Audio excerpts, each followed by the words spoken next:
Good afternoon, everybody. Okay, allow me to start the lecture discussion. Okay, last meeting, we were able to discuss an overview about nucleic acids. Let me scan it. The slides that we had discussed. Okay, we had a detailed discussion on the monomer units of nucleic acids. As we recall, monomer units of nucleic acids are the nucleotides. We also give emphasis on the three group of atoms that consists a nucleotide. Those three are the phosphate, the sugar group, and the nitrogenous bases. And then we discussed how a nucleoside is formed. It's a combination of a sugar group and a base, the nitrogenous base, and this are being joined together or linked together with the bond beta N glycosidic bond. Ayan. And then from that, forming the nucleoside, if it is already added with a phosphate group, then that's the time we tend to form the monomer units of the nucleic acid. We also learned how to name nucleoside and how to name a nucleotide. Ayan. Sige. And with regards to the connection of one nucleotide to another nucleotide, example, for this slide, you have the first nucleotide and then sa baba, the second nucleotide. The connection is held together by the linkage known as PDE or phosphodiester linkage. So yan.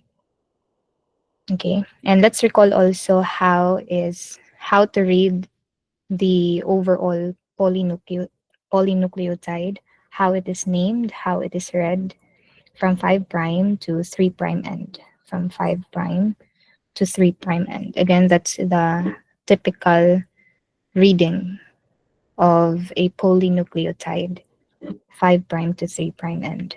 So this time, let us discuss the two types of nucleotides, particularly the distinction, the difference on the nucleotides between two complex form, major form of nucleic acids. As we recall, we have two major types of nucleic acids, the DNA and then the RNA. Structurally speaking, they differ, specifically when we check on its nucleotide, its monomer units. As we recall, the DNA's sugar portion, the nucleotide sugar portion of the DNA, is said to be a deoxyribose, diba? As we discussed last meeting. And then for RNA, the sugar portion is a ribose. So kung titingnan nyo, magnify natin yung sugar portion ng DNA. Sige, let me ask you, what is the prime carbon, the carbon atom in the sugar that tells us what type of sugar? Okay, it is an indicator for us for the type of sugar. Is it prime, 1 prime, 2 prime, 3 prime, 4 prime, or 5 prime? You can make use of the chat box. Yeah, what prime carbon? 1, 2, 3, 4, 5. Okay, it's the 2 prime carbon as we recall. Okay, again, it's the 2 prime carbon that tells us or helps us indicate what type of sugar being illustrated. Diba? So kung titingnan natin lahat ng sugar portion ng DNA, sa iyahang 2 prime carbon, um, walang OH. No OH on its 2 prime carbon. Therefore, it's a deoxyribose na sugar. So no OH, no OH sa iyahang 2 prime carbon. Whereas for RNA, kung titingnan niyo yung sugar portion niya, sa iyahang 2 prime, it has an OH. Okay, what else? Regarding the N bases, which has uracil? Is it DNA or RNA? Which has uracil nitrogenous base? DNA or RNA? Sige. You make use of the chat box. Okay, very good. It's the RNA. And for DNA, the nitrogenous base naman, instead of uracil, it's thymine. Thymine. Okay, so dun lang sila nagkaiba on the nitrogenous base. What else? With regards to the strand, Ng mga DNA molecule, it is said to be consisting of a two strands, as what we can tell as well on the illustration, diba? So mismong figure illustrated for DNA versus an RNA, dalawa, one, two. Let me highlight it. Ayan, one and two, dalawa ang strand sa isang DNA molecule. That strand represents a polynucleotide. Okay? Halimbawa, this is the first strand, napakahabang connection yan ng nucleotide. You have a nucleotide connection. And then on the second strand, same thing, it's another polynucleotide, mahabang connection ng nucleotide to nucleotide. So that's DNA two-strand. In fact, on a secondary structure ng DNA, ang structure niya, it tend to form a double-stranded helix. Okay, a double-stranded helix. Kaya na ba when we represent a 3D presentation ng isang DNA molecule, di ba naka-helical structure ang isang DNA molecule? Dalawang strand na nag-helical. Okay? So, halimbawa, this is the first strand, and then you have the second strand. But that's how we represent a DNA molecule. Double-stranded helical yung structure niya. Whereas for the RNA, single-stranded lang siya. Single-stranded. Isa lang yung polynucleotide. Okay, so those are an overview lang about DNA and RNA. And for the next slide, ito din yung sinabi natin on the previous slide na present. For the DNA, ang composition niya, based on its sugar portion, it is said to be a deoxyribose. For RNA naman, it's a ribose sugar. And then for the nitrogenous bases, ang meron sa DNA is thymine. Okay, and then for RNA naman, yun yung may uracil. Then on the rest of the nitrogenous bases, parehas sila. May adenine, parehas, may cytosine, guanine. Doon lang sila nagkaiba on these specific nitrogenous bases. Thymine for DNA, uracil for RNA. And then sabi natin, double-stranded helix arrangement, yung structure sa DNA. And then for RNA, single-stranded lang siya. One strand lang ng polynucleotide. Okay? Next, another overview with regards to the roles, specific roles, functional roles ng DNA and RNA sa organisms, living organisms. Ang DNA particularly, this is the one that serves as the genetic material in most of the living organisms. So, siya yung genetic material, siya kumbaga ang nagki-carry ng genetic information. In fact, yung DNA, it is being widely distributed or located, kumbaga, most pronounced siya in the nucleus of a cell. Okay, so again, it is the one that carries the genetic information. Kaya, magkaiba-iba yung structure feature ng living organism, kahit tayo, di ba, humans. Different yung features natin because we have different genes. Iba-iba yung genetic information natin that being transferred from one generation to another generation. So that makes us unique. It's because of the genes that we carry. And that is, yun yung mismong based sa blueprint carried by the DNA. And then yung RNA naman, it also serves as genetic material, but specific siya for some selected viruses. Okay? So that's for RNA, but yung main function ng RNA on the general living organism, it is the one that carries the genetic information. Kung ang DNA siya mismo ang genetic material ang nagki-carry sa kanya, nag-bring up sa kanya, nagta-transport ng genetic information in order to produce a particular protein, to synthesize a protein, that would be the RNA. Okay, so siya yung carrier ng genetic information until such time na makaproduce ng functional protein. Also, another role ng RNA is essential ito component siya mismo in the synthesis of ribosomes, particularly yung tinatawag natin na ribosomal RNA. Again, it is an essential component of a ribosome, particularly yun yung ribosomal RNA. Also, RNA are essential component of some of the enzymes. But I have provided you a lecture video about enzymes. May na-mention doon na hindi lahat ng enzymes derived from proteins. There are exceptions. May mga enzymes na yung origin nila or they are made up of particularly nucleic acids. Yun yung mga ribozymes as we recall. Okay? So I repeat, although majority nga ng mga enzymes, they are proteins, but there are exceptions. May mga enzymes that are mainly composed of nucleic acid. They are not derived from a protein, but from a nucleic acid. Yun yung mga ribozymes. Okay, so these are the roles, functional roles ng DNA and RNA. Okay, this time we will discuss in detail the structural feature ng DNA and then later RNA. So ato siyang individually i-discuss in detail yung dalawang types ng nucleic acids.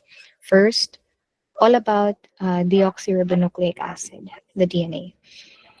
Since yung focus natin sa biochemistry, pharmaceutical man ka, pharmaceutical biochemistry, so we'll focus more on the DNA structure sa isang eukaryotic cell.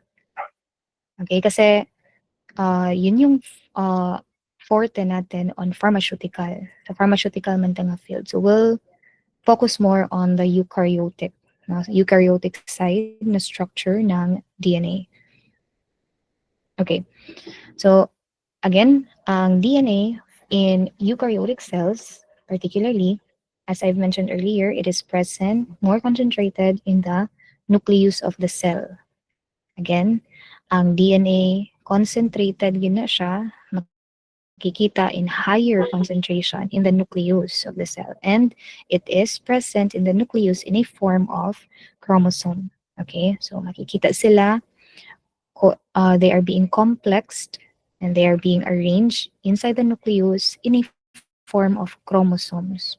So kapag when you encounter the word chromosomes, isipin nyo agad yung bumubuo dyan are actually complex DNA. Okay, maraming DNA, concentration of DNA na andyan, bumubuo sa chromosomes. Aside from nucleus, although doon nga mas marami, di ba, widely concentrated doon yung DNA, but aside from that, there are also other organelles wherein we could check traces, minute traces, small numbers, small amounts of DNA. So example, pwede din makikita sa mitochondria ang DNA or in the chloroplast as well of a eukaryotic cell ng plants. So I repeat, ang DNA may also be present in small traces doon sa mitochondria or even in the chloroplast of the plants. Okay, but again, ang pinaka-major nga organelle or portion, part ng cell wherein doon highly concentrated ang DNA, it is in the nucleus. Kasi nga, kaya nga 'di ba ang nucleus, it is a control center of the cell. It is the one that dictates activity of the cell kasi nandoon mismo concentrated ang DNA. Okay? With regards to prokaryotic cells naman, may I ask you, ang prokaryotic cell meron ba nucleus? Yes or no? Meron bang nucleus ang prokaryotic cell? Yes or no? Okay, di ba wala? It has no true nucleus. Therefore, kung ato siyang basihan, based ani nga information nga ang DNA widely distributed dapat in the nucleus, kung ang prokaryotic cell wala siyang nuclei, it lacks nuclei, ibig sabihin hindi organized yung arrangement ng DNA doon sa prokaryotic cell. Kaya nga, usually, in a prokaryotic cell, ang DNA, they have, or yung arrangement ng DNA doon is in a form of a single chromosome only. Okay? Single chromosome only.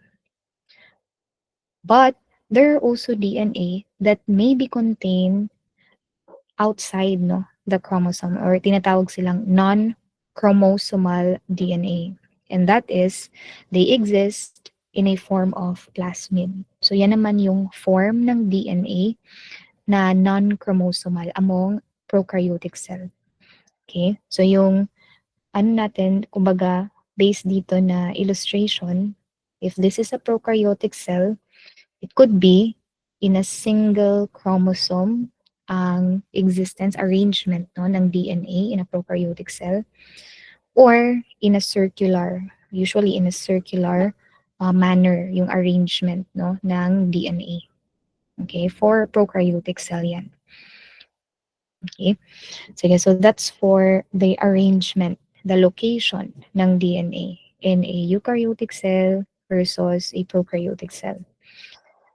Now, we have a lot of proposed model no, about the structure of DNA. Talking about the structural aspect naman ng DNA, ano ba yung hitsura niya, yung feature niya, yung arrangement ng mga N bases, ano ba yung mga forces of attraction involved, ang daming chemist no, na nag-proposed ng kanilang individual model on the DNA structure. But amongst those proposed model on DNA, we have this widely accepted, widely used no, nga DNA model, the one that was proposed by Watson and Crick in 1953. Ito mismo yung widely nga ginagamit that describes a DNA structure. Again, the one proposed by Watson and Crick. So sabi ni Watson and Crick, ang DNA daw, it consists of two strands, dalawang polynucleotide. Napakahabang koneksyon ng nucleotide. Yan yung ibig sabihin ng polynucleotide, diba? Then dalawa yung strand. Yun yung sabi natin kanina. Two strands ang DNA. And sabi natin kanina, yung dalawang DNA magko-coil together. They are being coiled, intertwined together, forming a double-stranded helix.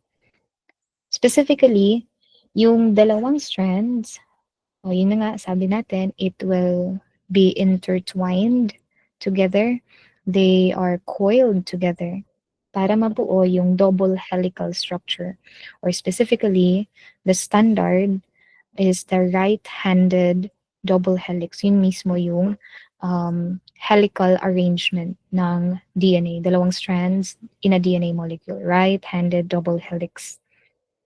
Okay, so kumbaga, kung ato siyang i-draw again, so you have here one polynucleotide strand and then the other polynucleotide strand. So that's how we represent, kumbaga, the right-handed double helix. Now, with regards to the two strands present in one molecule ng DNA, according to Watson's and Crick, yung dalawang strand, it should run in two opposite direction. Dapat opposite ang direction ng dalawang strand. Halimbawa, if this is the first strand or first nucleotide strand, and ito naman yung pangalawang nucleotide strand na bumubuo sa isang molecule ng DNA, dapat when yung direction nila should be opposite direction. Yun yung according to Watson's and Crick. And yun yung tinatawag natin na anti-parallel direction. Okay, they should be in anti-parallel direction. So what does it mean? Dapat ang unang strand should run from 5 prime to 5 prime to 3 prime, which is yun 'di ba yung sinabi natin na typical sequence, typical reading of a strand, a single strand of a polynucleotide. So it should be from 5 prime to 3 prime direction. Okay, again, yan yung typical. Typical reading kung isa lang ang strand. Isa lang yung polynucleotide. Now, dalawa man yung strand sa DNA. And sabi natin dito, according to Watson's and Crick, yung standard, opposite dapat ilahang direction, anti-parallel direction. Therefore, yung other strand should run from 3' end to 5' end. So ito naman is 3' end to 5' end. Okay? So yan yung characteristic ng dalawang strand in a DNA double helix. Opposite direction, and that is based on the anti-parallel rule. Okay? Next, regarding the nucleotides, focusing on the nucleotides na bumubuo sa structure ng DNA. As we recall, diba, it's the nucleotide that serves as the monomer units. Yan yung monomer units ng nucleic acids. As we recall, ang isang nucleotide, tatlong groups yung bumubuo. Sugar, phosphate, at saka yung bases, yung N bases. Now, regarding the connection of sugar and phosphate group, particularly, sa buong structure ng DNA, these two connection, yung sugar at saka phosphate group, they lie on the outside, on the surface of the helix. So what lies on the outside, makikita sa outside portion ng double helical strand no, ng DNA, it's the sugar phosphate group. So kumbaga, this serves as the backbone. Okay? The backbone of the yes, you're raising your hand, Mr. Ortizano. Again, it serves as the, if you have any concern, you can use the chat box. Again, yung sugar phosphate group, that serves as the backbone. Pag sinabing backbone, if you encounter that word sa mga structure, that means outside the or surface ng mismong structure. Okay? Let's recall. With regards to the connection of the sugar group and the phosphate group, na ato'y bond na naglilink sa kanila. Anong tawag doon sa bond na yun na nagko-connect sa phosphate to the sugar portion ng nucleotide? What is the name of the bond or the linkage? Sugar connecting to the phosphate. Yes, you can make use of the chat box.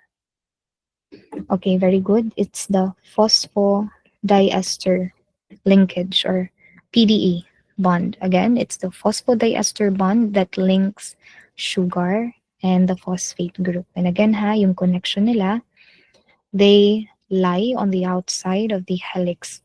And then for the nitrogenous bases, they lie within, okay, the double helix structure.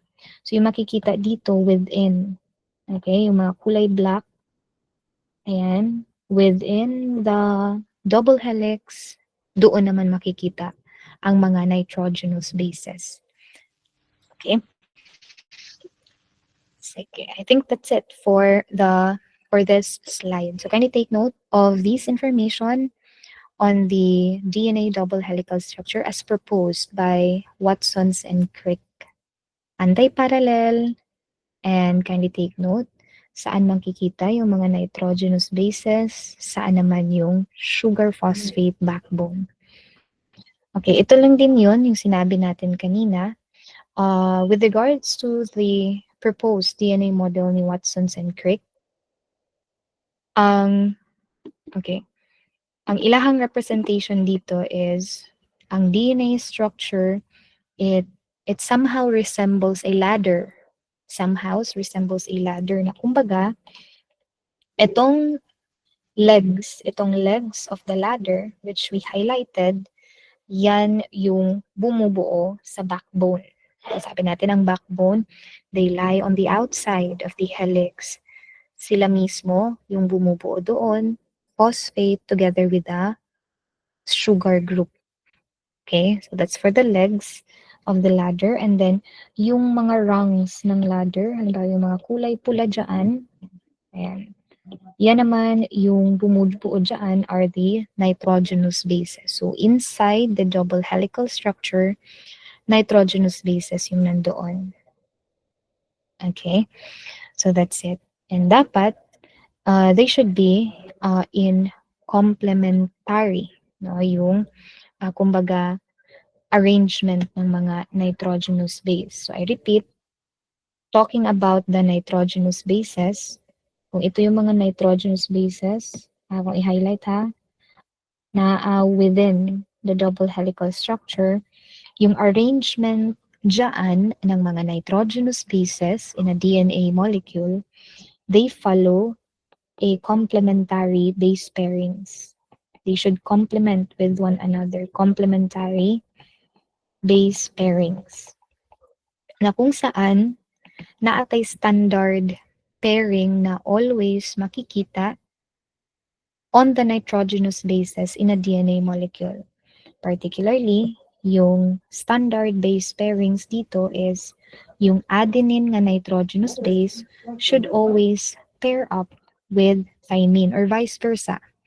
Thymine should always pair up with an adenine nitrogenous base. And then for guanine, it should always pair up with cytosine. Di ba ito lang talaga yung apat na nitrogenous base na makikita sa isang DNA molecule?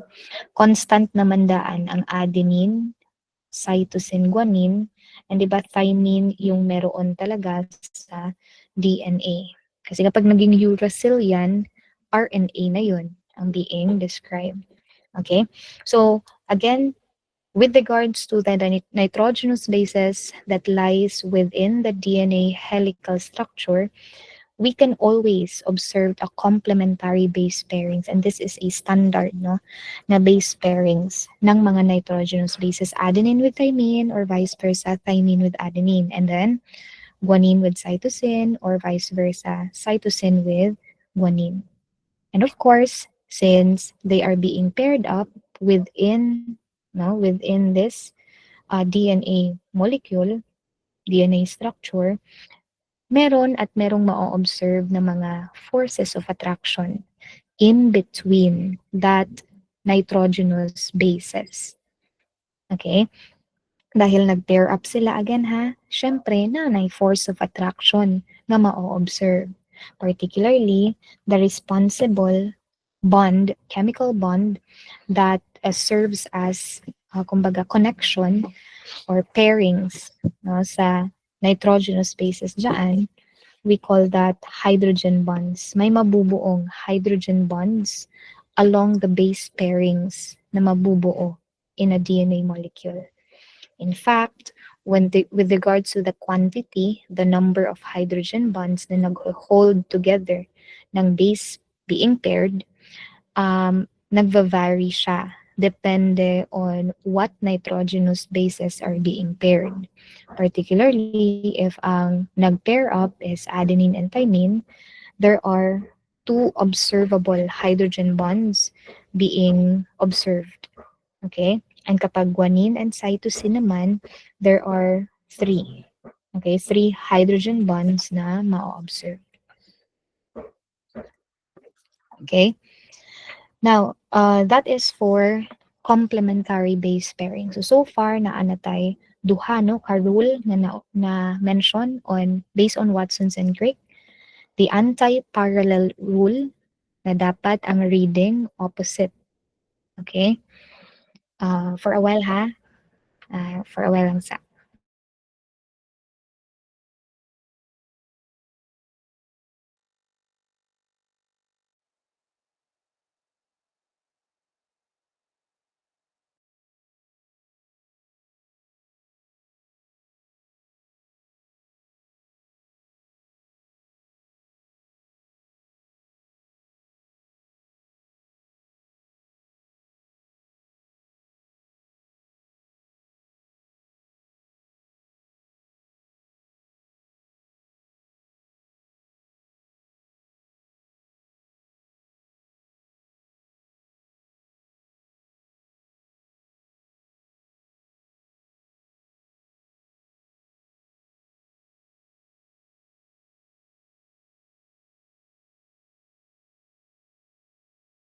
po. Okay, sige. So I repeat, where are we now? Again, under the DNA model proposed by Watsons and Crick, destination account number na siya. Okay, so I repeat, for the DNA double helical structure, there are two rules that we have mentioned already. The anti-parallel rule nga dapat ang dalawang strand in a DNA, they should run opposite direction. One is 5 prime to 3 prime, and the second strand 3 prime to 5 prime yung reading. And the other rule nga na-mention natin is yung complementary base pairing. Kindly take note of this base pairings, and yung force of attraction that held them together is yung hydrogen bonds. And kindly take note ilan yung bonds per pairings. 2 for adenine thymine, 3 for guanine cytosine. And pwede na baliktad siya. Pwede ra thymine adenine, it's the same thing. Then cytosine to guanine. Okay? What else? Next, with regards to the whole DNA double-stranded helix, we can also observe grooves, no? May mga, kumbaga, spaces in between each helical portions na ay mga spaces, it's either small grooves or large grooves. Okay? Focusing on the grooves, small grooves, large grooves. Yung importance niyan sa buong DNA molecule, that serves as the attachment site of proteins and even drugs. No, I repeat, sulat natin. Yung mga grooves na yan na ma-observe, maliit man or malaking grooves, for the attachment site na siya of proteins and even mga drugs. Proteins, I usually abbreviate that with CHON. CHON kasi again, ang isang protein, di ba, ang paulit-ulit na elements na ma-observe is carbon, hydrogen, oxygen, at saka nitrogen. And di ba, we also have drugs that could target DNA. Okay, usually mga cytotoxic drug, mga anti-metabolites, mga anti-cancer drugs. Na atay mga drugs nga ang ilang gina-target is ang DNA molecule. So kumbaga, kani nga mga grooves, no, nga ma-observe sa isang DNA, doon mismo mag-a-attach yung mga gamot, or let's say yung mga proteins. Example ng proteins na pwedeng, group of proteins na pwedeng mag-attach dyan are mga enzymes. Okay, as we recall, di ba, majority ng mga enzymes ending in ase, they are generally classified as proteins. Nalay exception, except yung mga ribozymes kasi they are made up of nucleic acids.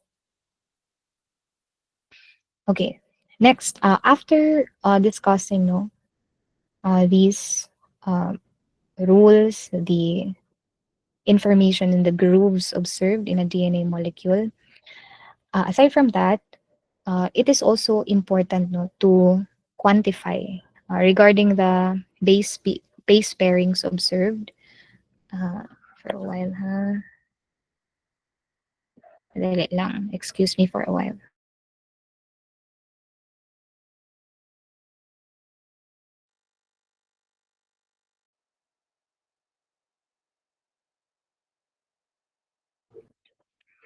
Okay, regarding Chargaff rule, this is something to do with the quantity of the residues ng bases observed along the complementary strands ng DNA. Chargaff rule simply tells us the ratio of the ratio of the quantity na ma-observe sa mga nitrogenous bases being paired in a DNA molecule. Okay, na kung saan dapat equal always yung number of base being paired. Okay, kumbaga, kung ilan yung adenine na makikita along the DNA structure, yun din dapat yung amount ng ka-pair up niya na nitrogenous bases. Kasi we follow complementary base pairings man.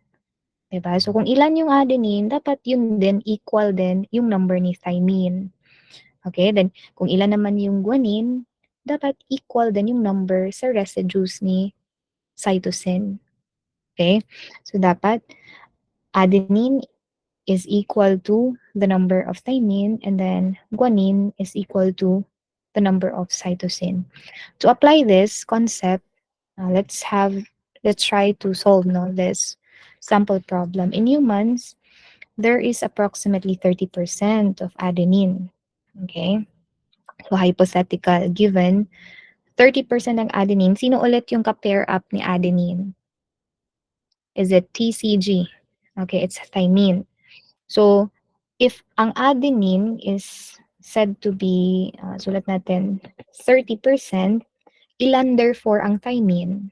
Ilan therefore yung ratio ng thymine? Okay, very good. Yung thymine din is also 30%. Pila ang total? Ang total na ani is 60%. When we talk about percentage, usually in totality, di ba, pag percentage is 100%, yun yung full packed, yun yung total number ng percentage. So, kung naanay 60%, that is allotted for the pairings ng adenine and thymine, so may natira pang 40. Yung 40 na natira, hahatiin ni guanine, very good, at saka ni cytosine. So, tama yung sagot dyan ni Miss Tipunan. Okay? Na yung remaining 40, hati sila ni guanine. 20% for guanine, another 20% for cytosine. Okay, so that's it.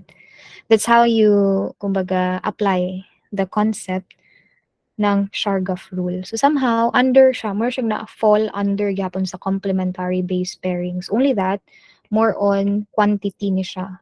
The quantification, the quantity, the number, the amount, kung ilan dapat yung present na nitrogenous bases residues being paired up to its appropriate na base pair.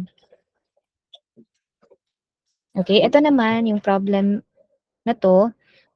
This is something to do with the application of our knowledge on the complementary base pairing. So sinabi na natin kanina, di ba, na ang standard base pairing is yung adenine to thymine or vice versa, and then guanine to cytosine or vice versa, cytosine to guanine. Parehas lagi na siya. And sabi natin, yung number of hydrogen bonds na bumubuo in between adenine and thymine, dalawa. Okay? And then for guanine, cytosine, tatlong hydrogen bonds. Okay? So ito lang din yun. Ano yung answer? Somehow, madali na lang ni siya, no? I-interpret na nakay-given nga mga nitrogenous bases sa first strand, if this is the first strand. So, bale, on the second strand, ano ba yung appropriate base pairing? So, madali na lang, basta ang A pair with T, ang G paired up with C. And ito, yung nakikita natin in between, that represents hydrogen bonds. Nasabi natin, dalawa in between A and T, tatlong hydrogen bonds in between C and G or GC. Okay? Now, aside from those bonds, no, na mention natin mula sa introduction until hydrogen bonds, aside from that, di ba, meron tayo na-mention na beta-N glycosidic bond, phosphodiester bond, yun. And also, ito lang, yung hydrogen bond. So aside from that, there are also other forces of attraction that we can observe along the structure ng DNA. Okay, so yun na nga ito, nasabi naman to kanina, di ba? Ang hydrogen bonds, it is the force that is responsible for the complementarity between base pairs na adenine to thymine, dalawa yung hydrogen bonds, and then guanine to cytosine, tatlo yung hydrogen bonds. Now, with regards to that hydrogen bond, kindly take note, it is not the one that contribute significantly, no, to the strength, to the stability of the structure ng DNA molecule. Again, hindi siya mismo yung significantly nagko-contribute sa stability ng buong structure ng DNA. In fact, there are other forces of attraction that is important for the stability. Okay, stability ng buong structure ni DNA molecule. And yung yung forces of attraction na yun are ang yung responsible doon for the stability are the base stacking interaction. or yung mga base stacking interactions, yun yung mga hydrophobic interactions. Okay, so saan ba ma-observe yung mga base stacking interaction? Oh, by the way, aside from hydrophobic interaction, pwede din yung bumubuo dyan are yung mga Waals, no? Van der Waals na mga forces of attraction. Let me uh, spell it out. Ayan. So, van der Waals, hydrophobic interaction, yun yung involving sa base stacking interaction. So, saan ba yan ma-observe? So, halimbawa, let's say, guhit tayo ng dalawang strand. Okay, so ito yung dalawang strand ng DNA. Then, halimbawa, magbibigay tayo ng, kumbaga, base pairings. Adenine, then let's say cytosine, and then guanine, and then thymine. So, as part of the following the complementarity na rule, dapat adenine is paired, di ba, with thymine, and then guanine, dito naman cytosine, and then dito naman adenine. So, kung ang nagko-connect dito, yung mga kulay red, ito yung hydrogen bond for the base pairs. Yung base stacking interaction naman, yun yung mismong observe in between the paired bases. In between, yung mga kulay blue nga, gi-illustrate ko dyan.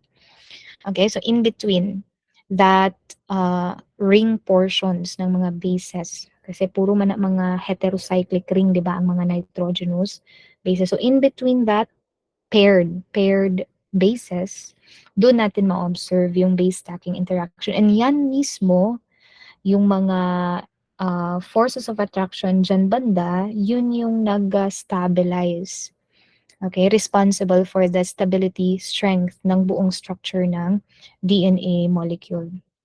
So yung bumubuo dyan, hydrophobic interactions or van der Waals interaction. Okay, so ito lang din yun on the next slide. Ayan. So you have there, kung titingnan natin, focusing on ito yung gina-emphasize dito actually is the hydrogen bond. Okay? Kumbaga, sa isang buong molecule ng DNA, yan yung DNA in a double-stranded helix structure. Tapos, binox dito, gimagnify lang yung two pairs. Ang isang pair is guanine with cytosine. And then yung isa sa minagnify din sa baba is yung pairing ni thymine at saka ni adenine. Okay, na kung saan between pairing ni guanine at saka cytosine may tatlong hydrogen bond. Di ba ang hydrogen bond is kapag ang hydrogen uh, nag-form siya ng bond with an electronegative, highly electronegative atom. So that could be hydrogen with oxygen, hydrogen with nitrogen. Okay, so those are examples of hydrogen bond. And then for pairing between thymine and adenine, dalawa naman yung hydrogen bond na mabubuo. Okay, so this is more on the hydrogen bonding between base pairings. So following the complementarity rule. Okay, and then this one, for this slide naman, more on the base stacking interactions. Yun na nga, you have there, ito yung base stacking interactions. Okay, yung van der Waals interaction and yung hindi lang sinulat dyan, also hydrophobic interaction, no? That is considered base stacking interaction. Ito, yung hinighlight na mga color red, sige, ito i-highlight ka na siya. Yan yung hydrogen bond. Okay? Between complementary base pairs. Kung yan yung hydrogen bonds, ang mga base stacking interaction naman, yan yung kulay yellow. Ito mismo. Ayan. Okay, so in between, kumbaga, in between the paired, okay, paired na base pairs, bases, paired nga bases or nitrogenous bases. So in between that, sa mga nagpatong-patong na mga nitrogenous base pairing, dun makikita yung base stacking interaction. For stability na siya. Stability purposes ng buong DNA molecule. Okay, so I think we're done, no, with the this for the structural feature ng isang DNA structure as proposed by Watsons and Crick. Now this time, let us discuss naman the different levels of DNA structure.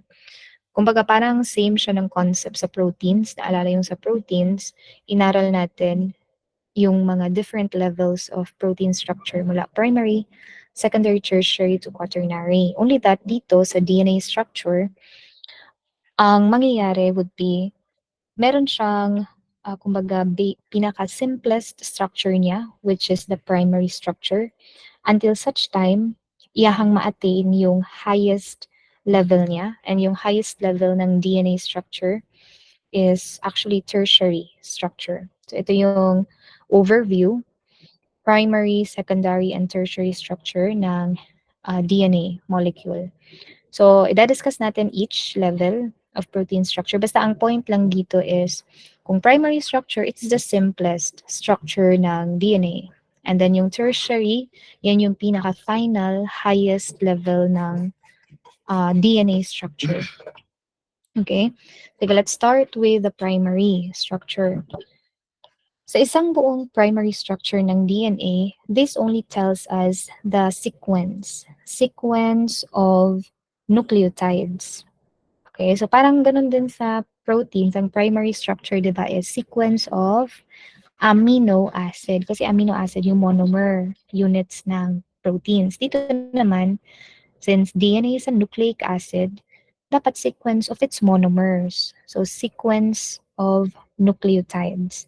Yun yung sa primary structure ng DNA. So, kumbaga, you have a sequence of nucleotides, a first strand, okay?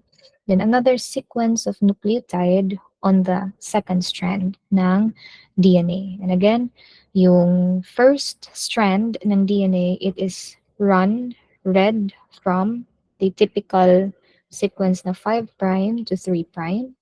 And sabi natin, anti-parallel ruling or anti-parallel yung direction ng dalawang strand. Ito naman runs from 3' to 5'. Okay? So yan yung primary structure for DNA. Next. For the secondary structure ng DNA, this time, it tells us na nag-double helix na-form na yung helical structure ng DNA.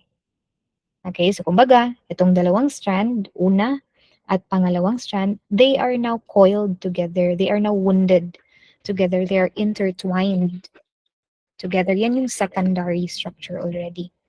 Okay? Now, with regards to the secondary structure ng DNA, there are three possible forms under secondary structure.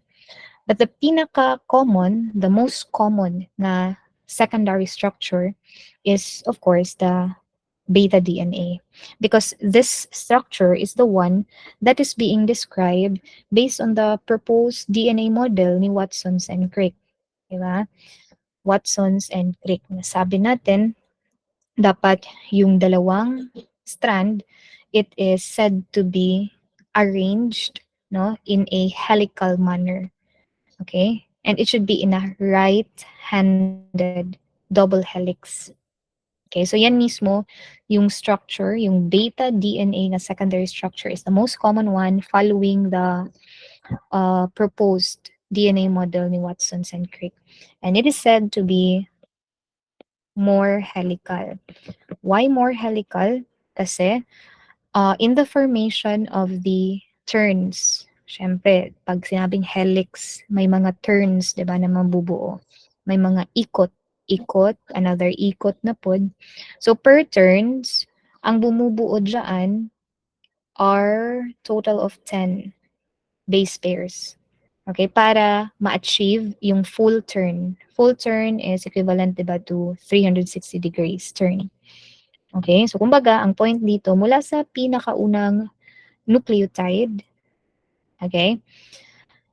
Until such time mabuo yung full turn, yung bumubuo dyan na base pairs, total of 10. Okay, 1, 2, 3, 4, 5, 6, 7, 8, 9, 10, kumbaga, yung bumubuo dyan. Kaya, it is said to be more helical. Okay, in fact, this is the mostly found no, nga type of secondary structure in the DNA chromosomes ng mga living organisms. Ito mismo, yung most common nga secondary structure in the DNA chromosomes ng living organisms. Now, with regards to the aDNA form, yung remaining no, nga DNA forms, secondary structure, we have the aDNA, zDNA. They are rare, no? Rare forms ng secondary structure ng DNA. And yung difference nila from beta DNA is that ang aDNA, although right-handed din siya na helix, but with regards to the turn, okay, yung pagbuo sa turn, it consists of 11 base pairs. So, kumbaga, 11 base pairs muna and then a turn is made. Another 11 base pairs, yun bumubuo ng another turn. No? So, kumbaga, kung imo ko siya i-compare sa bDNA, it is less helical.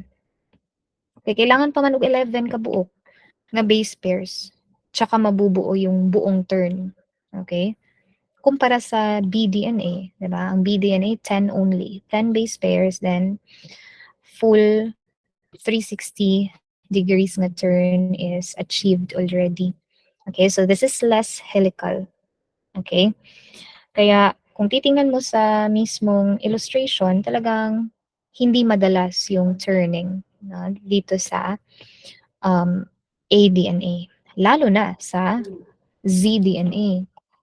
Kung titingnan niyo yung structure ng zDNA, okay? So halos hindi na umikot no yung DNA structure kasi this time the turn it consists of 12 base residues, N bases, nitrogenous base residues.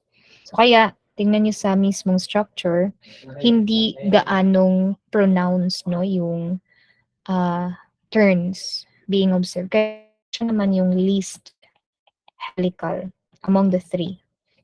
Okay? And this is already a left-handed helix. Okay, left-handed helix. Okay, so these are the different forms, secondary structure ng DNA molecule. And again, the most common one is yung bDNA, following the Watson's and Crick na DNA model. Ito, this is just to reinforce no, the information para madali siyang ma-absorb no, yung concept. As we recall, among the three forms, secondary structure ng DNA, ang pinaka most common is the B form. Okay? Na kung saan ilan ulit yung base pairs bumubuo per turn kapag B form, ilan? Yes, okay. Very good. Total of 10 no? Base pairs. So among the three, siya yung konti lang yung needed, then may turn na. Kaya more helical siya kumpara dito.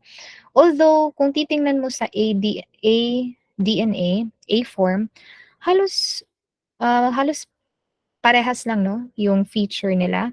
But actually when you check on that no, i-analyze na nimo siya at a molecular level, mas lesser ni siya og turning. Okay? The reason why on this structure halos parehas lang yung feature nila kasi ilang base pairs lang ba sila nag-differ, 'di ba? One base pairs lang kani kay 11 man, 'di ba? Yang need 11 base pairs per turn. So only one yung difference. Kaya somehow halos exactly same lang yung feature nila. But again, kung i-check yan at a molecular level, okay? Less helical talaga yan kung i-compare sa bDNA. And then finally, yung Z form, ito nga sabi natin kanina, it's now a left-handed nga double helical structure and halos hindi na nga umikot no yung DNA strands. So yan yung Z form. Okay, so that's for secondary structure ng DNA. Okay, supposedly, yung next nga a level of structure after secondary is tertiary structure. But just like sa proteins, sa proteins, after we discuss secondary structure, before ang tertiary, we mentioned super secondary structure. So dito naman, sa DNA level of structure, prior to tertiary structure, no, bago natin siya i-discuss, let me introduce the unusual nga mga secondary structure. Okay, so natin mga ginatawag nga rare form ng secondary structure of DNA. Hindi sila madalas, no, na-observe, but they may occur, no, unusual nga sila. They may occur in some cases. So we have the following unusual secondary structures ng DNA na pwedeng ma-observe. We have palindromic DNA structure. When you say palindromic na term, you can somehow resemble that to sa kanang concept sa vocabulary. Di ba natin mga palindromic words, na kung saan, halimbawa, the word is refer. When you read it to the right, di ba, it is read as refer. But when you read it going to the left, leftwards, going backwards, 'di ba? Refer din yung ma-o-obtain natin nga word. So yan yung concept, 'di ba, pag palindromic na word. So kung sa ano naman sa DNA na concept, structure ng DNA. 'Di ba sabi natin dalawa ang strand ng DNA molecule. So halimbawa, this is the first strand. Ito naman sa baba yung second strand. Kung titingnan mo yung unang strand, okay? 'Di ba it starts with TTAGC. Diba? That's how we read it going to the right. And diba yung kasunod na strand is in opposite direction siya. And yung reading natin, of course, it would start with 5' to 3' pa rin. Okay? So, kung babasahin mo siya, yung second strand, it also starts with TTAGC. Okay? And it ends with TAA. Okay? Ganun din dito. It ends with TAA nga sequence of nucleotide. Okay, so palindromic yun. Okay? Kasi kung babasahin mo siya going to the right, okay, parehas din sa second strand kung babasahin mo siya going to the left. Okay? So parehas siya. Okay. Can you follow? Basing nagyaw-yaw lang ko diri ba tapos wala na natulog naman day. Can you show a thumbs up if okay ra na follow ra no ang discussion? Sige. Okay. So yan yung palindromic nga concept. Okay? So rare na siya, mahitabo, unusual nga secondary structure. So at least you know this nga naatay palindromic DNA structure. So yung nangyayari lang dito nagkakaroon ng repetition of the nucleotide sequence, no, from the first strand and the second strand. Okay. Now, because of that palindromic characteristic, no, na pwedeng ma-observe, that leads to a possibility na magkaroon ng intra-chain base pairs. Okay? So I repeat, because of that palindromic characteristic, pwedeng magkaroon ng intra-chain base pairs.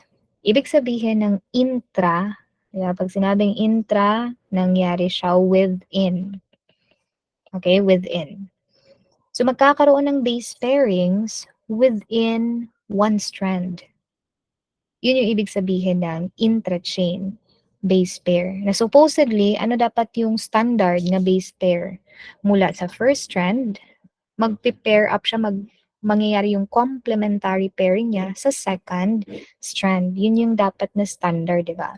But yun na nga, meron tayong unusual, rare nga secondary structure because of its palindromic nga characteristic, pwedeng mangyari ang intra-chain base pair. So halimbawa, from this double strand, di ba, duha ang strand na pinakita dito for a DNA molecule.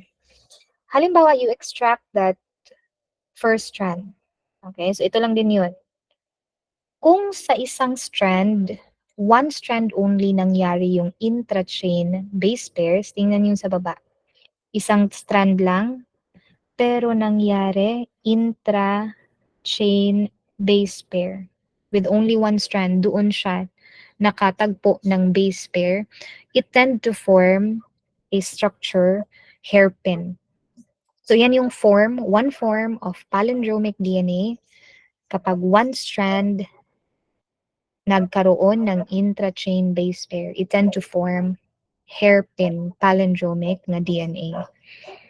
Kapag naman yung dalawa mismo, okay, yung isang strand and then yung nasa baba na strand din, nag-intra within that strand, doon mismo yung base pairs, intra-chain base pairs, silang dalawa, ang tawag naman sa form na mabubuo is cruciform, which is somehow understandable. Okay? Bakit siya tinawag na cruciform? It looks like crucifix. Diba? So may intrachain base pair in each no in each individual na strand sa DNA, cruciform yun. Ito yung first strand, ito yung second strand. Pero kung one strand lang, okay, one strand lang yung nabuong interchain base pair, then hairpin yun. Hairpin form of palindromic DNA. Okay, so yan yung palindromes. Palindromes, an unusual secondary structure na pwede siyang mag-lead to intrachain base pairs, pwedeng mabuo ang hairpin form or ang cruciform. And lastly, ito yung another, no? Next nga slide, ayan. Okay. This is another unusual secondary structure na pwede siyang ma-observe no, in a DNA structure. Mirror repeat. Ang concept naman ng mirror repeat is when we check the sequence of nucleotide, okay, in per strand, no, per strand, nagkakaroon ng mirror imaging, okay? They are mirror image. Also sa baba, ganun din. Mirror image is being um, observed. So again, it forms when kapag hahatiin mo siya, kung hahatiin mo siya, merong repetitive no nga mga nucleotide or kumbaga N bases being observed, or we call it mirror repeat. Mirror image, mirror repeat sila. Diba? Pag hinati mo siya, ayan, isipin nyo, hinati nyo yan, and then iharap mo siya, iharap mo sila together, yung dalawang hati. Ihaharap mo sila, di ba they are mirror image. They tend to form mirror repeats. So yan yung mirror repeat. Okay, so unusual din yan na secondary structure. So yung point lang dito sa unusual secondary structure, nagkakaroon ng pattern. Okay, pattern sa arrangement ng mga base pairs. Okay, dito, palindromic na pattern, ito naman, mirror repeat na pattern, which entails nga nagkakaroon ng mirror image yung mga nitrogenous bases per strand. Okay, so done with unusual secondary structure. Okay, so again, na-discuss na natin yung primary. Sa primary structure, sequence lang ng nucleotide. Then dapat yung sequence ng nucleotide in a strand, for the first strand, it is read 5' to 3'. Yung second strand, 3' to 5'. Yan yung primary structure. And then secondary structure na ito'y tulo ka forms sa secondary structure, the beta DNA, the A DNA, and then the Z DNA. And ito naman, mga unusual secondary structure, palindromic, mirror repeat. And then lastly, yung highest level of DNA structure is until tertiary structure. So ito yun. Kapag sinabing tertiary structure na ng DNA, ibig sabihin, it already attains its chromatin form, yung mismong chromosome. Okay? And this chromatin form of DNA, this is only observed in eukaryotics only. Okay, eukaryotics only kasi ang chromatin makikita man siya sa nucleus of the cell. Wala namang nucleus, 'di ba, sa prokaryotes. So in eukaryotics only, ang chromatin mabubuo siya whenever the DNA forms complex with a protein. Again, ang chromatin na term that is being formed kapag naa kay DNA and it is being complexed.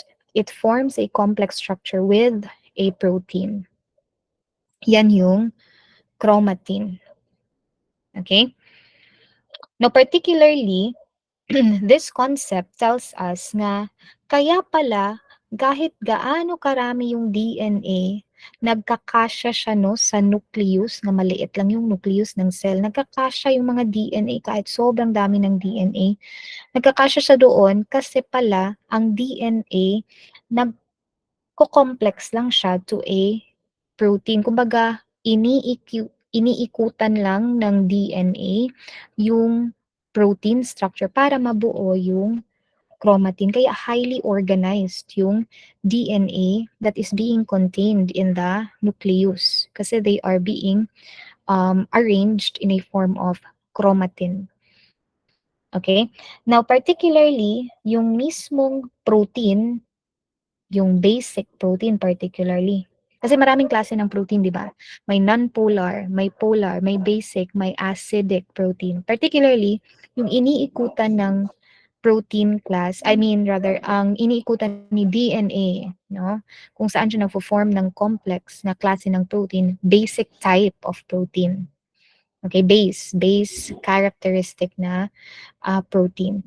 Yung basic protein na yun, we call it histones.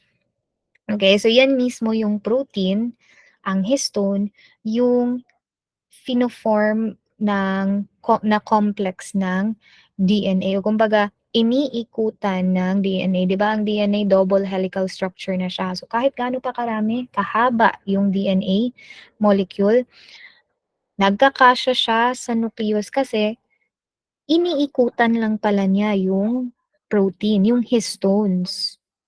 Until such time mabuo yung chromatin. So highly organized sila no sa nucleus ng cell. So ito din yun. You have a DNA molecule, it simply form a complex with the basic protein which is known as histone. Okay, yan mismo ha, yung iniikutan ng DNA. It's the histones. And sabi dito, their interaction forms electrostatic interaction. Okay? Which makes sense kasi 'di ba ang DNA naa siya'y phosphate groups. And phosphates carry negative charge. Kaya may nakalagay diyan negative ang DNA. And then ang histone, it represents basic protein. Ano ba yung charge ng basic protein? 'Di ba ang basic protein positively charged kasi they are proton acceptor. They accept proton. Yun yung basic protein, 'di ba? Okay, so kung positive pole tapos negative pole nag-interact, electrostatic interaction yun or ionic interaction. Electrostatic is equivalent to ionic interaction.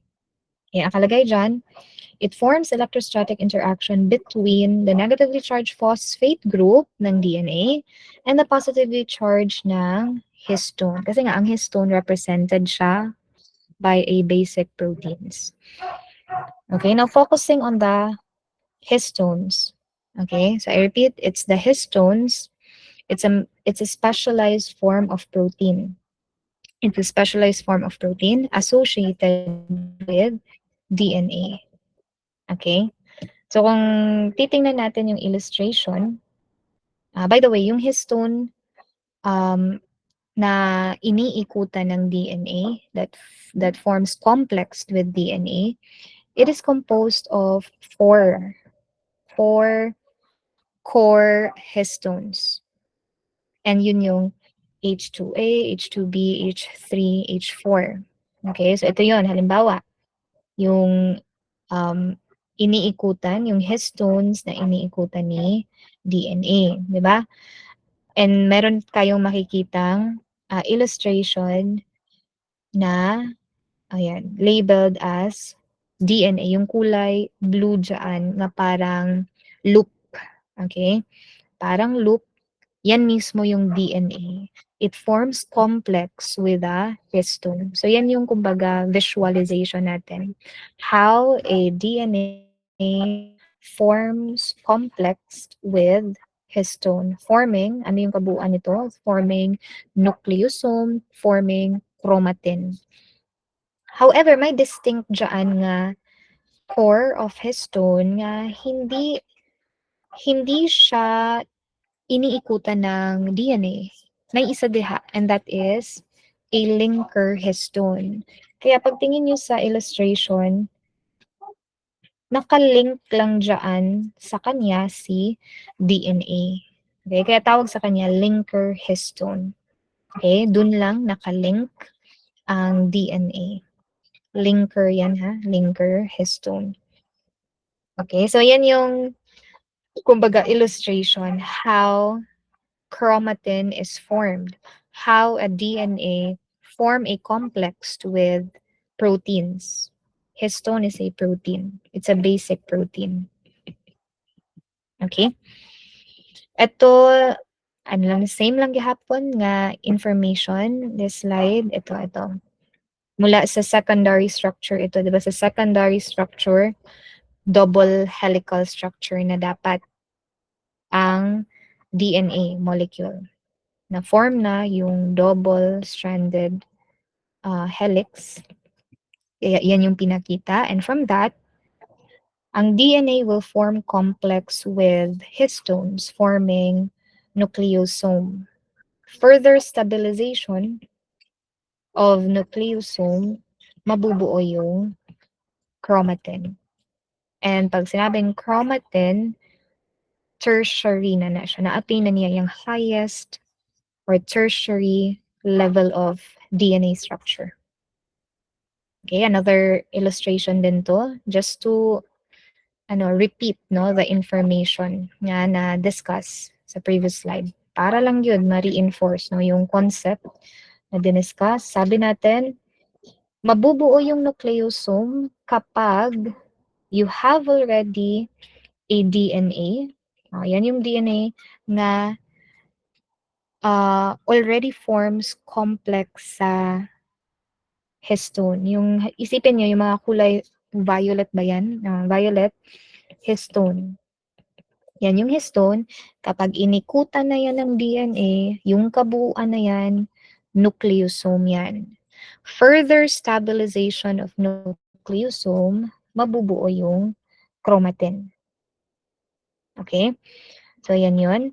And then, ito din, this is the same concept.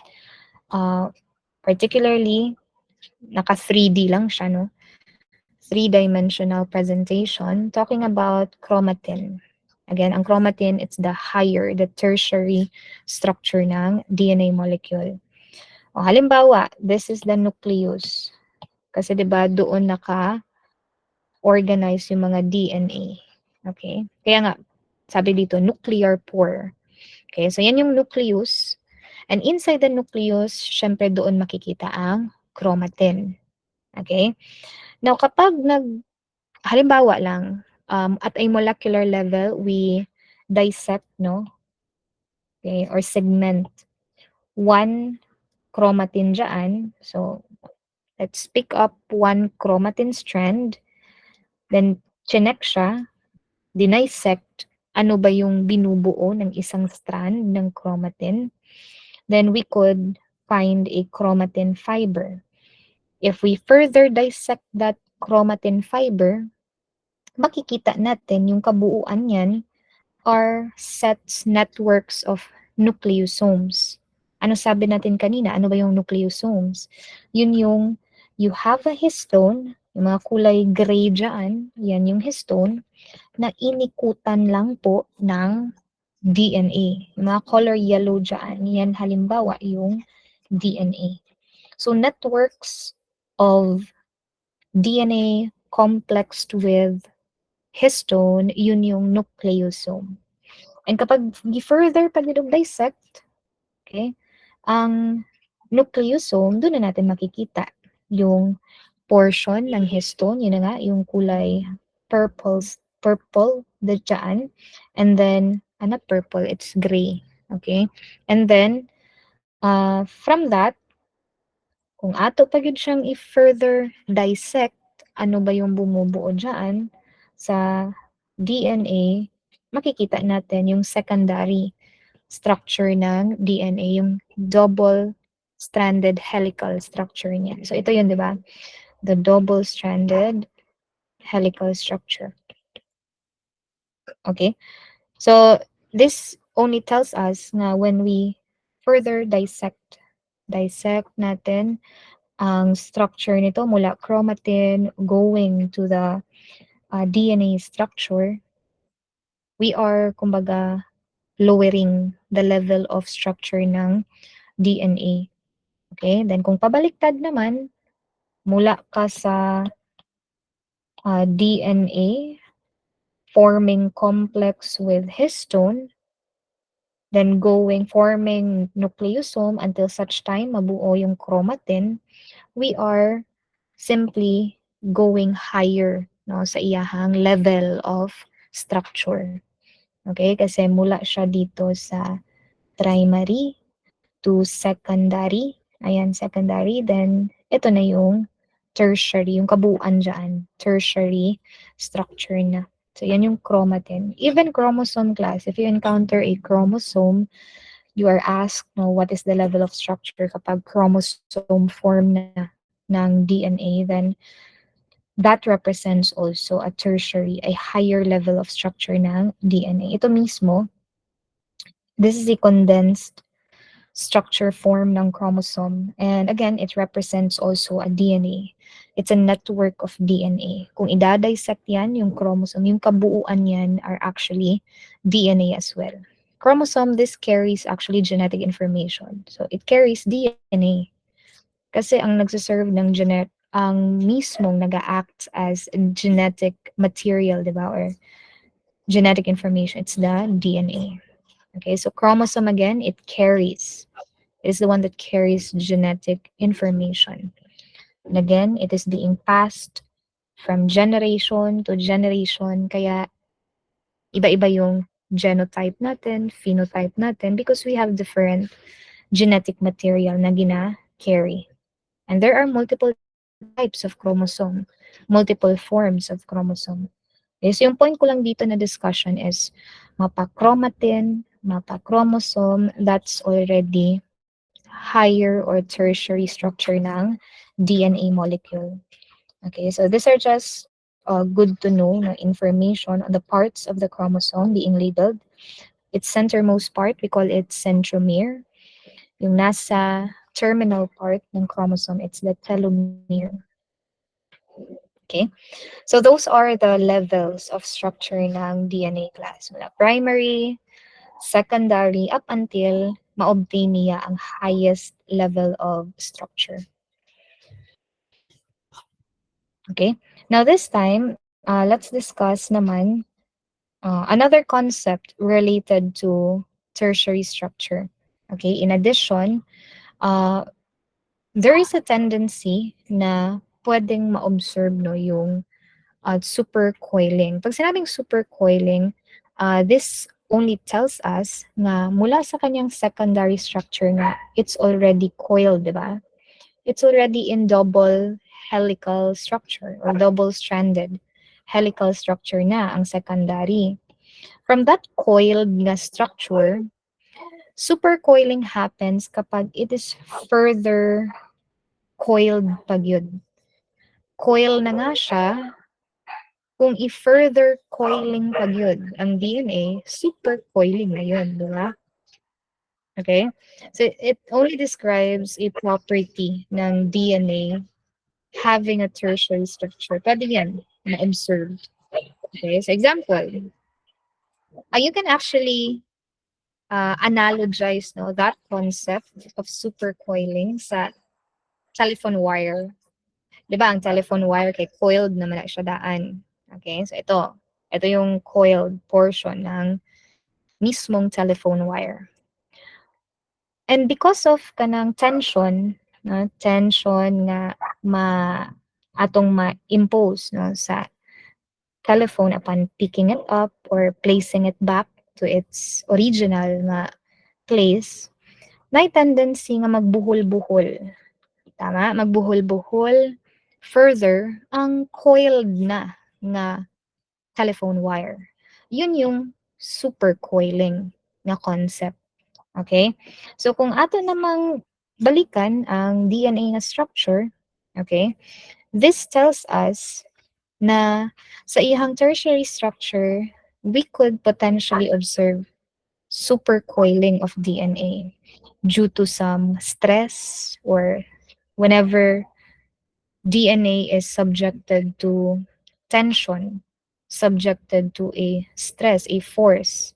Kaya mabubuo yung supercoiling. And kapag dinisect yan, dinisect yung supercoiled strand, makikita natin na coiled na rin, no? Coiled din yung bumubuo dyan sa supercoiling nga DNA. Okay, again, kapag dinisect natin yung supercoiled portion, we could further realize nga it's already coiled na din kasi nga double-stranded helix naman daan, di ba daan ang DNA molecule. So, gikan siya sa coil, gi-further pagid siya og coiling, supercoiling yun. Yun yung supercoiling concept. Okay, and what is the importance of this, no, having supercoiling? That actually facilitates compaction. Okay? Kaya nga, isa din to sa rason, no, bakit nagkakasya nga yung DNA sa mismong nucleus, okay, in a form of chromatin, kasi it is capable of supercoiling. Kaya niyang magbuhol-buhol-buhol, facilitate compaction. Okay, another thing is, this is being observed during DNA replication. Pwedeng mabuo yung supercoiling din during DNA replication, which we will be discussing later. Okay, and for now, just know nga, there is a particular enzyme that that is, kumbaga, responsible for the supercoiling na nangyayari sa DNA strand, and that is because of the enzyme helicases. So for now, just know this na during DNA replication, one of the reason no bakit nagkaroon ng supercoiling, it's because of the action of the enzyme helicases. We'll have further discussion on that sa next proceeding slides. Then with regards to the impact, the implication of the supercoils na nabuo, it could either cause negative supercoil or positive supercoil. Pag sinabing negative supercoil, the point here is it tend to form fewer coils than the number of turns.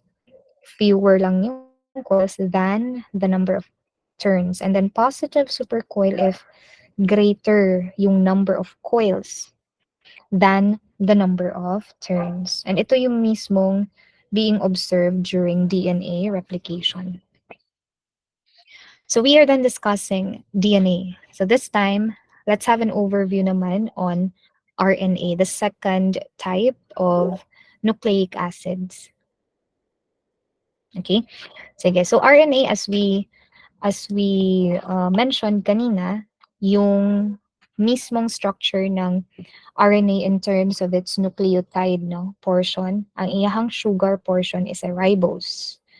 What else? For its N bases, halos parehas sila ng nitrogenous bases ni DNA, only that yung thymine is replaced with uracil. And yung strands, how many strands sa RNA? 1, 2, 3, ilan ba? Yung strands na bumubuo sa RNA. Okay, very good. It's single-stranded. Okay? So, ayan. So, RNA is said to be single-stranded and it carries most of the functions, no? I mean, it mostly carry out functions as a single strand. So, it carry out function, even single-stranded lang siya. One of its function is that it serves as intermediary by carrying information that is being coded by DNA. So we have types of RNA later na ma-introduce na siya yung magsisilbing carrier or transport of transfer, no? Magta-transfer ng information or magko-code ng information from a gene, from a genetic material. And that is being relayed, of course, by the DNA being the genetic material. And from that, yung i-carry na information ng RNA, a type of RNA, that will serve as a template para mabuo ultimately ang isang klase ng functional complex protein. Okay, so we'll have a detailed discussion on the different types of RNA ngayon, okay, on the preceding slide. So for now, just know nga, generally, ang RNA, intermediary sila in carrying information. Okay? Na nagko-code ng DNA which specifies or describes amino acid sequence forming ultimately a protein. Now for the location ng RNA, there are RNA that is found in the nucleus and there are also RNA found in the cytoplasm. And as we mentioned, yung functional roles niya sa katawan, in the organism, in the cell, it serves as um, it transfer information or it serves as storage of information. Aside from that, meron din tayong mga enzymatic roles ang RNA. Important to facilitate catalytic reaction. Yun na nga yung mga ribozymes. Enzymes, they catalyzes, facilitates chemical reaction. Okay, so those are few of the importance no ng RNA. Okay, now there are different types of RNA, and usually ang RNA is being produced during the process called transcription. Nabubuo siya from a DNA and forming ultimately an RNA. That process, we call that kapag nabuo yung RNA ba out of DNA, out of a gene, a coded gene, then we call that process transcription. And we'll have a more detailed discussion about this process under central dogma processes on the following na mga slides. Okay? So ito yung three types ng RNA. mRNA, tRNA, RNA. Messenger, transfer, ribosomal. Sige, we'll discuss each. Overview lang. Although madadiscuss siya in detail under this topic sa lesson 3 on nucleic acid. Napamunta sa lesson 1 on nucleic acids. So let's have messenger RNA. As the term suggests, messenger, so siya mismo yung mag-e-encode. No? It serves as kumbaga transcript. Okay? Transcripts, basta mRNA. It serves as the transcripts, kopyahan siya, template siya. Okay? Transcripts, template, dala-dala niya yung amino acid sequence. Okay? So that's the role of the mRNA. Nag-e-encode siya ng amino acid sequence. Given na siya mismo yung nagsiserve as transcript. Okay? Usually yung transcript, we term that as codes. Yung codes that later on identifies a particular amino acid. Kung ma-identify na nato unsa nga particular amino acid dala-dala ng isang mRNA, ultimately that will form a functional protein. Okay, so again, yung transcript, yung code na dala-dala ni mRNA, we call that codon. Okay, it's a sequence, describe natin dito, it's a sequence of nucleotide, 3 nucleotides. Okay, 3 nucleotides. I repeat, dala-dala yan ni mRNA. yung template, yung transcript, we term that as codon. It's a sequence of three nucleotides. And yung sequence na yan ng three nucleotides, meron yan siyang equivalent amino acid. Okay, so yan yung dala-dala ni messenger RNA. Now, there are two possible codes, no, for an mRNA forming monocistronic or polycistronic. Kapag sinabing monocistronic, it means one mRNA codes only one polypeptide. Polycistronic naman if it codes two or more polypeptides. So somehow it's understandable based on the prefixes no used. Mono means one, poly means more than one, many. Okay, so yan yung role ni messenger RNA. Transfer RNA naman from the term no, transfer, siya naman yung mag-carry. Okay, siya yung carrier. Siya yung mag-transfer ng mismong information. Kaya nakalagay dyan, siya yung adapter molecule. Magte-transfer siya ng information na encoded ni mRNA. Okay? That has been read, that has been encoded by the mRNA. So whatever na-read na code ni mRNA, ita-transfer yun na information ni tRNA. Okay? So again, overview lang ni siya na agad tayo detailed good na discussion how this works from mRNA to tRNA forming a protein. Okay? And then ribosomal RNA, it's a component of ribosome as the term suggests, no? It's a component of ribosomes, rRNA. Okay, so let's have sort of a review on the different types of RNA. Regarding rRNA, yung ribosomal RNA, in terms of quantity, kung quantity yung pinag-uusapan, among the three types ng RNA, it is said to be the most abundant. Kaya may nakalagay dyan, 80% rRNA. So it is the most abundant one. Okay, and um, again, ito yung nagsiserve as component ng ribosomes. In humans and, or let's say in eukaryotic cell versus prokaryotic cell, iba-iba yung ribosomal subunit. And yung ribosomal subunit, they are being expressed in a form of sedimentation coefficient. Sedimentation coefficient. Again, yung mga ribosomal subunits, meron ang different cells, they are being expressed in sedimentation coefficient. And yung sedimentation coefficient that identifies a particular ribosomal subunit, yung unit na ginagamit, okay, to, kumbaga, represent sedimentation coefficient ng rRNA, the unit is, we call it Svedberg, or this is, kumbaga, yung symbol niya is represented by small letter S. Svedberg is the unit used to describe the sedimentation coefficient of the rRNA, ribosomal subunit ng mga cells. Okay?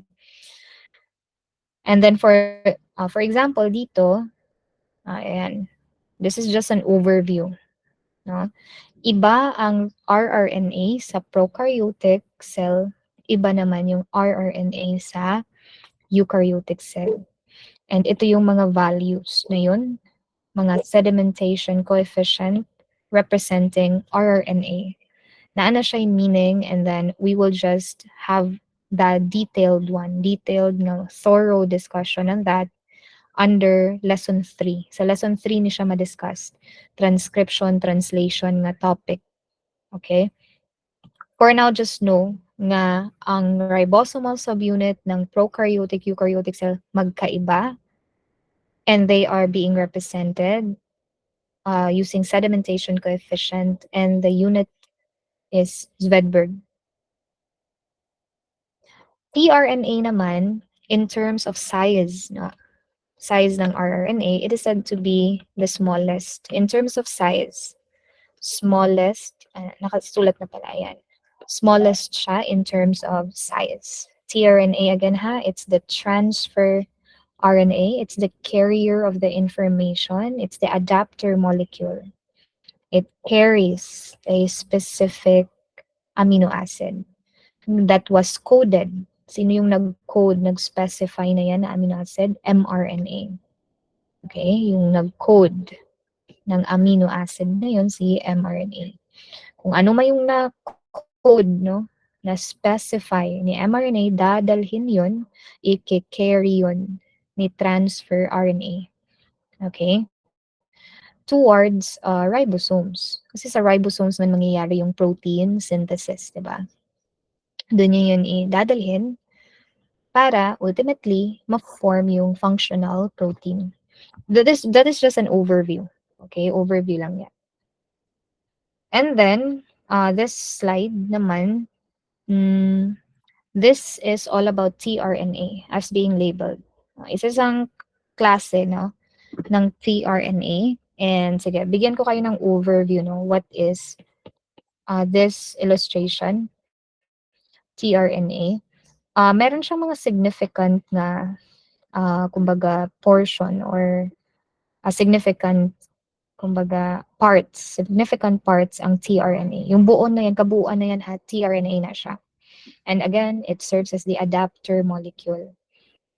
Isa sa mga, by the way, RNA muna. Yung kabuuan is a type of RNA. Diba sabi natin, ang RNA single-stranded siya. Okay, kung single-stranded, one strand, then typical reading mula 5' to 3'. Bakit nabuo yung crucifix, cruciform dyan na form? Kasi one strand naman ni siya, therefore, para mabuo yung base pairings, alala yung base pairs, yung complementary base pairs, it will really form intra-chain base pairing. Okay, intra-chain base pairing. Yun talaga yung capability ng isang klase ng RNA being single-stranded, no? Nga nga nucleic acid, single-stranded naman siya.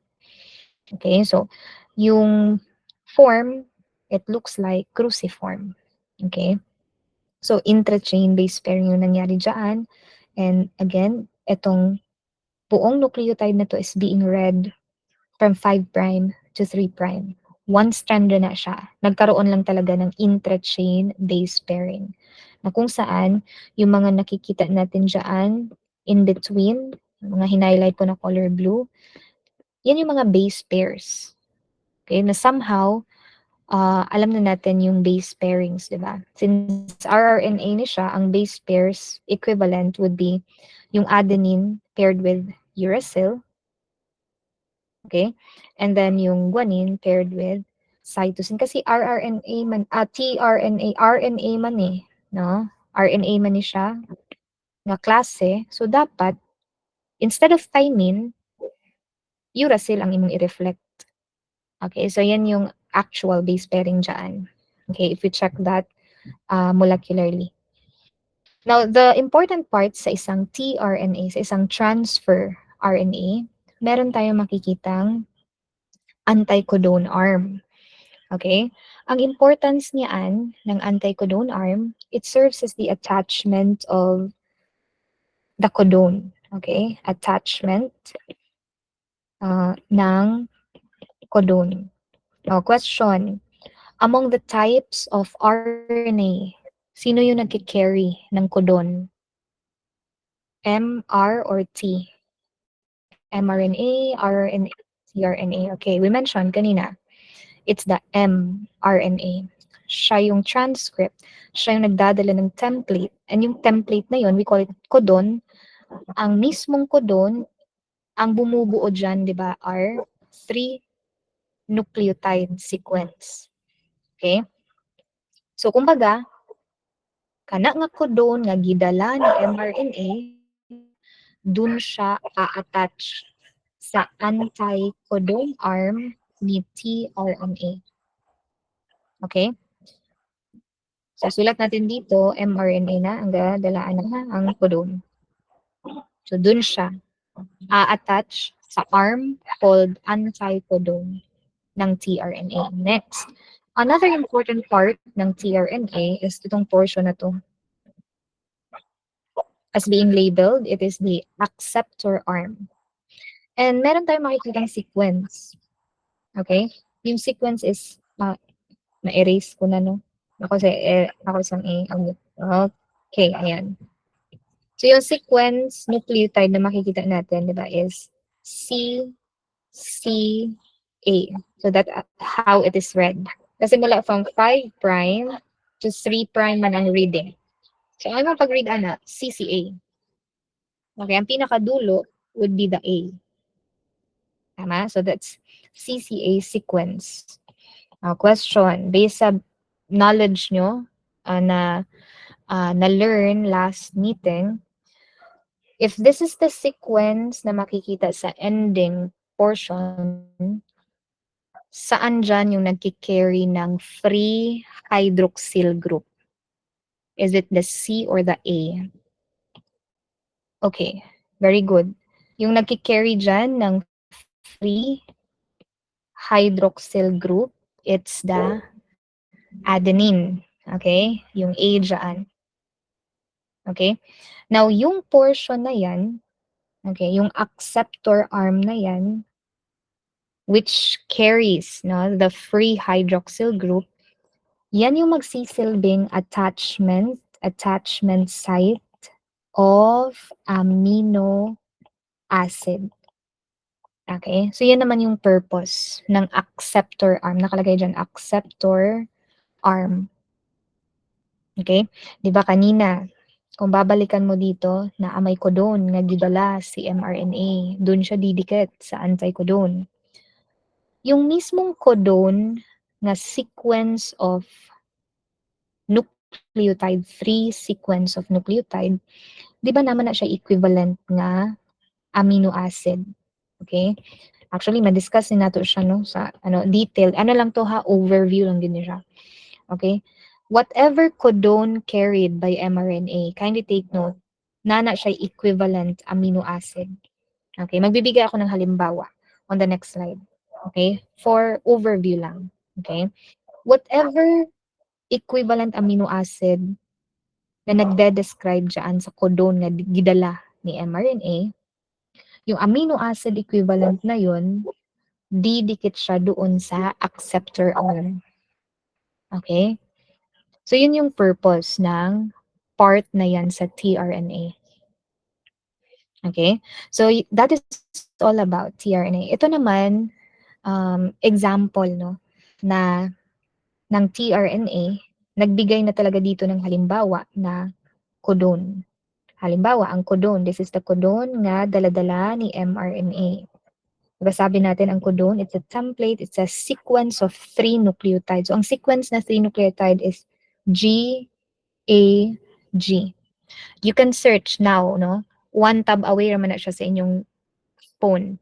Ang equivalent amino acid ni GAG, okay, is actually glutamic acid.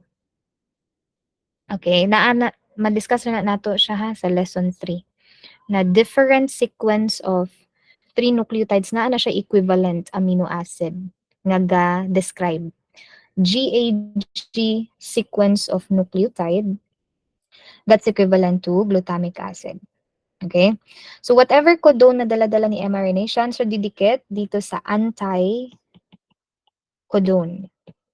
arm. Anticodone arm.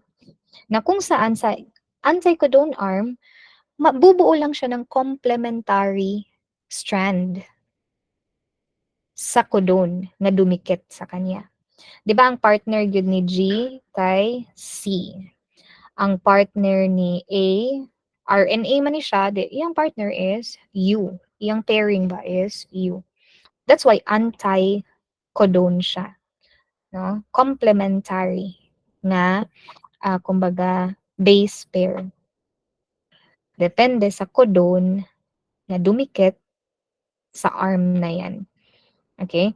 And sabi natin kanina, ang GAG, equivalent na amino acid, is glutamic acid. Sa buong tRNA, dun siya didikit, no, sa 3 prime, no, 3 prime end ng tRNA. That's the attachment site of the amino acid that is coded, no, by the mRNA. Overview lang na siya, ha. So that's all about tRNA, class. And then finally, ang rRNA, rather mRNA, based on quantity. Based on quantity, this is the smallest. Okay, based ni siya sa quantity. Smallest naman siya. Kanina, si tRNA based on ano ni siya, size, siya ang smallest. Ito naman quantity. Based on abundancy, siya ang smallest. Okay, and as we recall, sabi natin kanina, it serves as the coding RNA. It is the one that carries the gene, the template, na later on, bubuo ng protein. And kindly recall yung sinabi natin kanina na monocistronic, kailan naman polycistronic. And ito mismo yung structure ng isang mRNA. And this will be discussed in detail sa lesson 3 ng nucleic acids. Okay? So, we are done discussing lesson 1 ng nucleic acids. Next meeting and the following meeting, we'll continue the discussion. Lesson 2 and lesson 3 ng nucleic acid. We'll discuss already about, complete na pala ito, no? We'll be discussing central dogma of molecular biology already. This is another chapter of topic under nucleic acids pa rin. We will be learning how a DNA is being converted finally into a functional protein. Okay? And then also next week, starting next week, no, next meeting rather, we'll have a series of assessment. So please prepare, no, for a series of assessment. I will just post it na sa classroom, ano yung coverage for the first assessment, and then on the second meeting, ano naman yung, or the following meeting, ano naman yung coverage sa quiz. Basta, ang pattern is mag-quiz at una, then naada yung discussion. Okay, para ma-discuss natin ni yung kabuuan, no, on nucleic acids. Sige. O, any clarification regarding the discussion?